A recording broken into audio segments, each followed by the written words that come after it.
Welcome back to everyone in person and online with us this afternoon. I am Marcia Oderby. I'm a budget execution analyst here at OSPM. I am team lead over DPS, NER. I personally cover public safety, adult correction, and statewide disasters. Today, I'm going to be talking to you about budget deviations. As described under 143C 6-4. I think James kind of touched on this in his presentation this morning, so I'll be kind of covering the details now.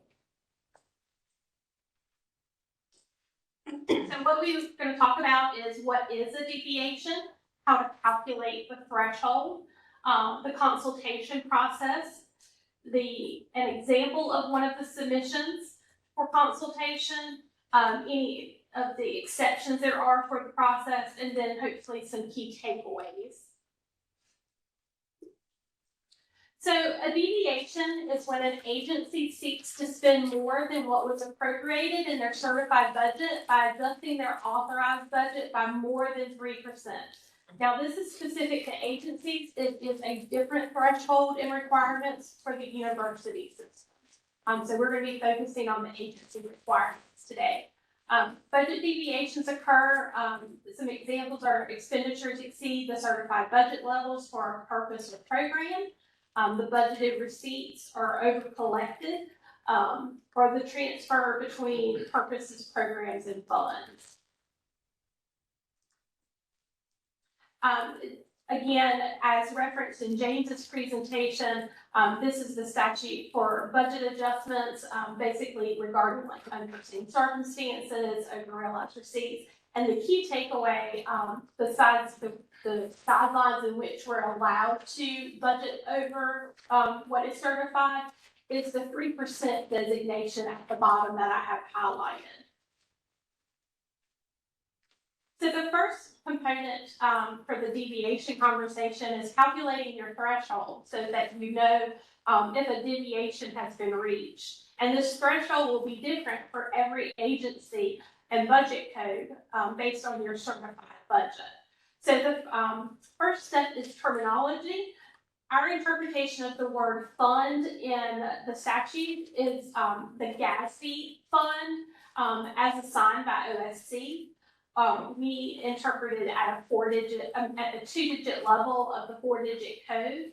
And in order to find your gas fee that is assigned to each of your budget codes, there is a link on OSPM's website to OSC's website.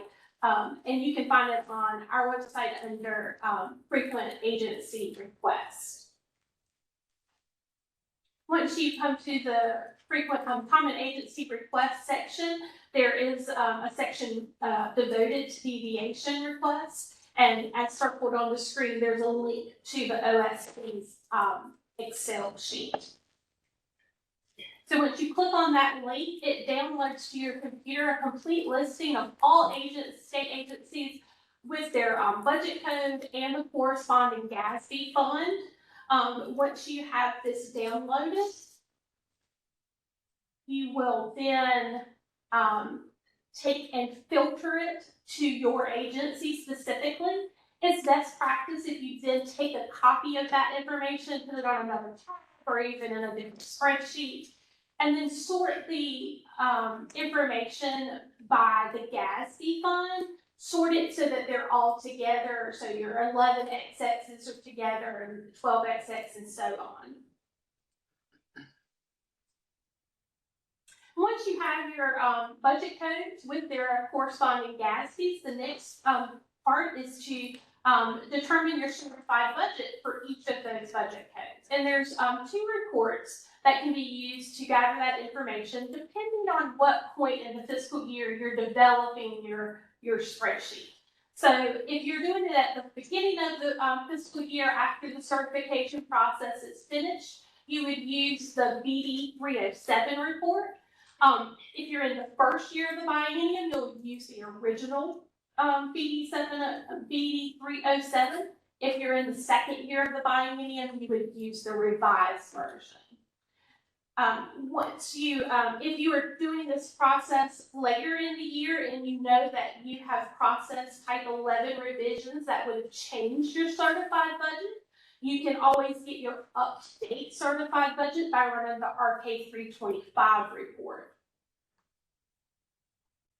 So depending on what time of the year you're doing the report, you'll see in my example, I kind of keep a column for what I am at the beginning of the year for the 307, and I add another column to put in information if I'm running this after I've done some 11 types throughout the year. But as you go through those reports, you will collect the total amount of your requirements for the particular budget codes. You will fill each of those in. I think it's the best practice to go ahead and fill this complete spreadsheet out for all of your budget codes and then save it and have it so you don't have to do this practice every single time you do a budget revision. This will become a reference document for you, for your agency. Once you've done all your budget codes, you would then sum up all of the totals for your given fund again. So if it's 11 XXs will be totaled together, 12 XX, and so on. Once you have that total, then you'll multiply it by 3%. And that will be your deviation threshold for any of the budget codes that fall within that grouping.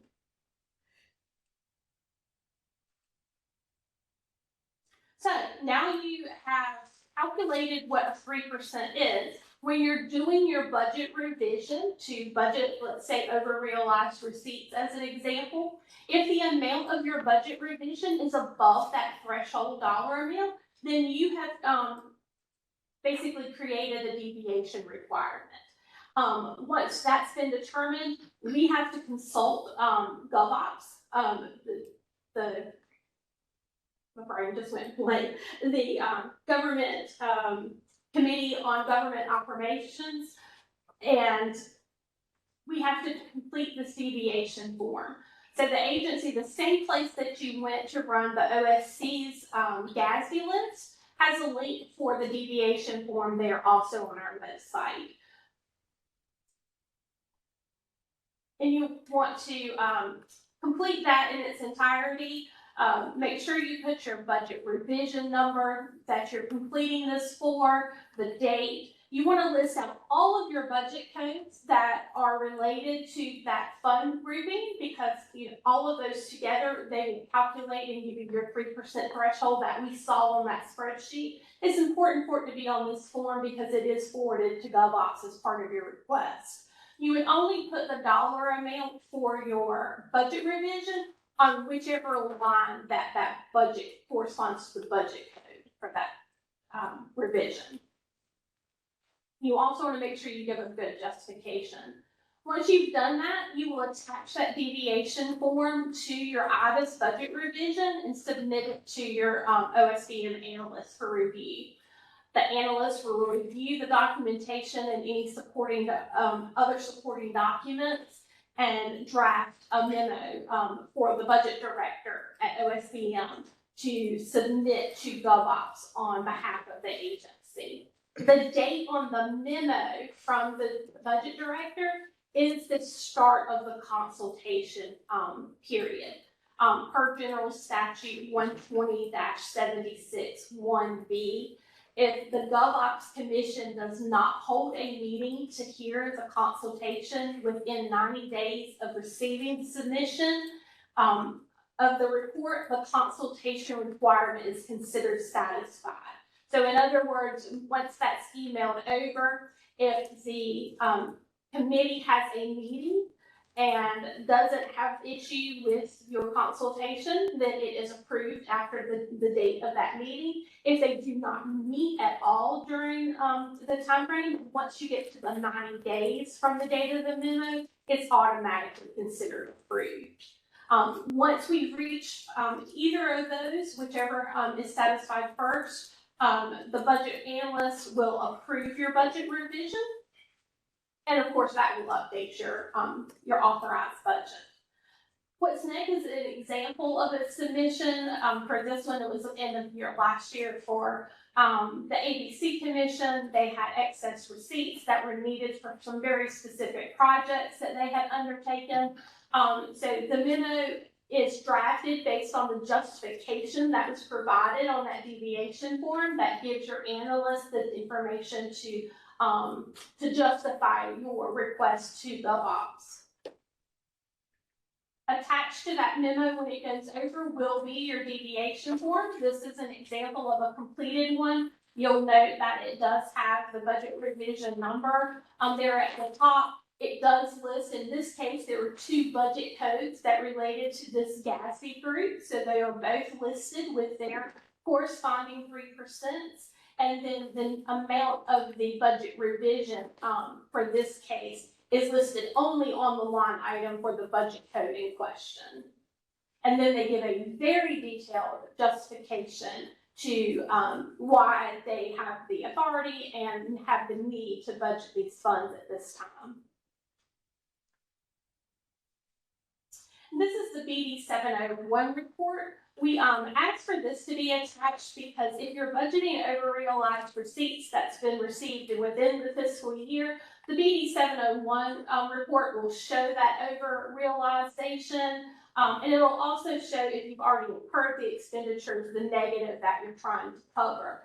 If you're planning to budget using this process and you're trying to budget fund balance or a year-end balance from the year before, you can use the June 30th report of prior year if you're trying to budget a prior year amount that's triggering that deviation requirement. So there are some exceptions to when you don't have to consider the 3% rule.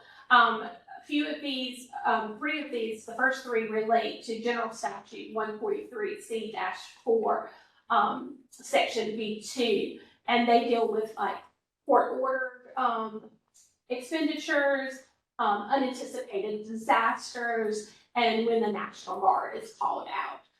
But feel free to refer back to that statute for a little more of the specific language regarding that. The other case is if the grant that you're trying to budget, a new grant, or that is less than 2.5 million. That information goes to GovOps as a notification. In other words, you send that over as a notification. It's not a consultation, and that's per Session Law 21-180. Of course, that reference would change when the new biennium's budget passes, but there will be similar language in every appropriations bill. And then also, if funds were appropriated to your agency as part of the General Assembly action, if you're doing a Type 11 budget revision to budget up something that was appropriated, of course, you do not have to consult GovOps because the legislature has already given you the authority for that money. And then the last kind of exception that comes up is if you're receiving grant funds from another state agency. An example of this that we see often is Department of Public Safety has the Governor's Crime Commission, which issues grants on a regular basis. They have those federal funds certified in their base budget, and so when they take and disperse funds to, let's say, AOC as a recipient, because it's in the base budget or in the certified budget of the state, it's not required for AOC to do a deviation request. So what are some takeaways? One thing is good to know is that 90-day process of the commission. I forgot to bring my information, but I want to say that they have not had a meeting of the full commission in at least the last 3 years. So it is most likely that you're going to wait the 90 days for approval. So take that in consideration. If you're coming up on year end, in order to meet that consultation period and be able to have your budget revision approved before the June 30th end, you would need to get that deviation request in by April the 1st. So that's something to kind of keep in mind. The second is reviewing your over expenditures monthly. So if you're looking at your revisions or your budget monthly and you're noticing you have expenditures that you're going to need to budget over realized receipts for and ask permission for that, if you address that on a monthly occurrence instead of waiting into 3 months into a quarter or 6 months into like second quarter, you would have a smaller amount needed to be budgeted, which could keep you under that deviation threshold. The deviation is based on a budget revision amount, not accumulation for the whole year. So if your budget revision amount is less because you're doing a shorted period of time, then of course you may avoid that percentage. This also helps you with quarterly closeouts being cleaner. The third scenario or takeaway from this is if you're seeing that you're having specifically over realized receipts or grant awards for the same purpose on a reoccurring basis, and this is causing you to have to do deviations or maybe even get close to having to do a deviation, part of the base budget process is to review all of your receipts and your grant sources and determine if your budget revisions can be pulled into base or if it's something that can be addressed on a worksheet in one entry. Because if you can get it into your certified budget as part of that base budget process, then that's a little more money in your certified that keeps you from hitting that threshold. So that's something we want to emphasize is that that's a great opportunity. If you have found yourself doing deviations in the past, those should be what you look at during the base budget process as, do I have the authority to bring those in permanently? And this is where I will pause for questions from online or in the room.